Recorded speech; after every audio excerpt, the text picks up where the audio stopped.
An Institutional Biosafety Committee, or IBC, is a panel of experts that assesses the risks associated with gene therapy research to ensure the research can be conducted safely and in accordance with NIH guidelines.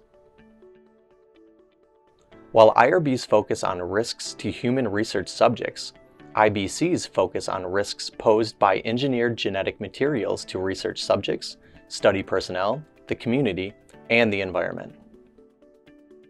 IBCs must ensure NIH guidelines compliance. NIH guidelines require IBCs to be comprised of at least 5 members who collectively possess the expertise to assess the risk for the proposed research.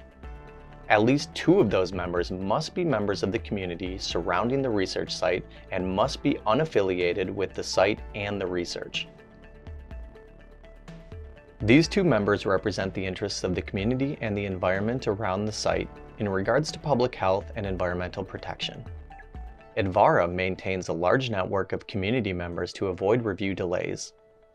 If a proposed research site lacks community member coverage, Advarra immediately recruits and trains members to ensure coverage.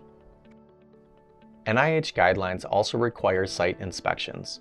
Since the start of the COVID-19 pandemic, Advarra has conducted site inspections remotely through web conferencing software. The inspections focus on the facilities and safety practices involved in the proposed research. Gene therapy research involves the delivery of engineered genetic materials to humans with a few goals in mind. Researchers are looking to compensate for genetic mutation, confer the capability to produce potentially therapeutic substance, or they are attempting to elicit immune responses to fight disease.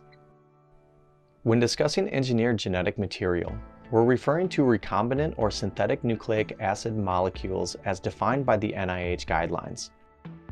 Part of the reason IBC review is beneficial is such engineered genetic materials often involve using infectious agents either as an investigational product or in the manufacture of the investigational product. Common types of research requiring IBC oversight include gene therapy, gene-modified cellular therapy, such CAR T cells and cell-based immunotherapy, and gene-based vaccines, such as genetic vaccines against cancer and infectious diseases. IBC review is required when research involving engineered genetic materials is either supported by the NIH, taking place at a site receiving NIH support, or the NIH supported the research and development of the investigational product at one time. Support can mean collaboration, research performed at the NIH, or NIH funding. Sites conducting NIH-sponsored research are considered to have NIH support.